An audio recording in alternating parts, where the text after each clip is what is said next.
Gonzales, Program Coordinator for Climate and Biomes, Fundación Avina. Great to have you with us here today. So you're focusing on adaptation and also in particular, of course, the adaptation in the Global South. How are these topics discussed here at COP29? Thanks, Katarina, for having me here and for your interest in Avina's work. As you may know, adaptation is one of the key topics this year and until COP30. So what we are working on is to make sure that the local voices from the Global South in general, but also in particular from Latin America, participate and engage and are listened through the whole negotiating process of adaptation. Because as you may know, adaptation is local. You need to engage local voices such as indigenous peoples, communities, women, youth. If not, adaptation will not be effective enough. So Paz, how do we make sure that this financing, when it really comes into place, that it really reach the most vulnerable communities, the communities that really need and also deserve these finances the most? Negotiations are focused in two main topics this year, NCQC and Global Goal on Adaptation. So both topics are also include finance for adaptation.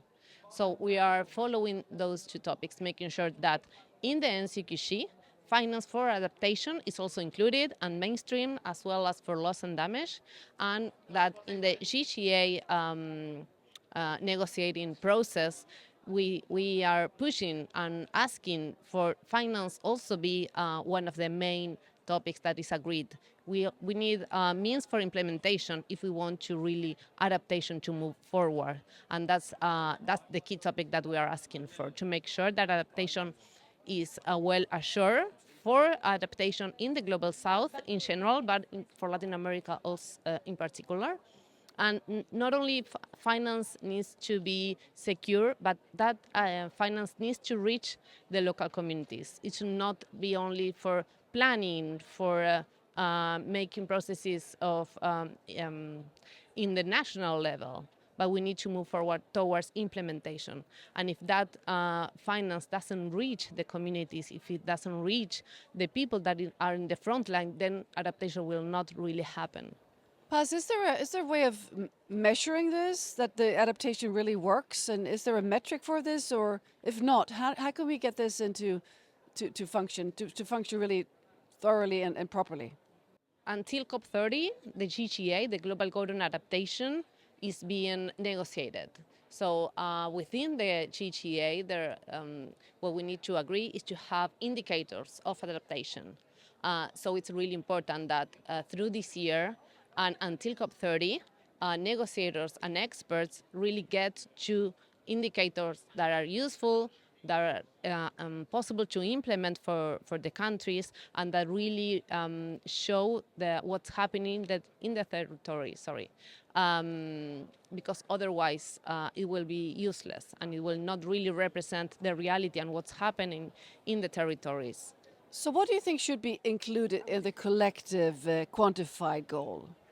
Finance. We really need to make sure that the NCQC and the GCA include a specific finance for adaptation and for the loss and damage as well.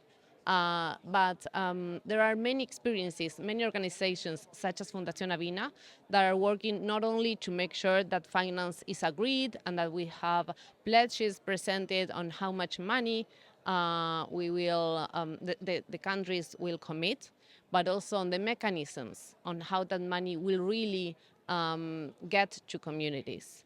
And it's not only about making sure that we have money, but it's also a matter of how do you include those local voices during the process of planning the projects, of being them leading the processes, leading the initiatives.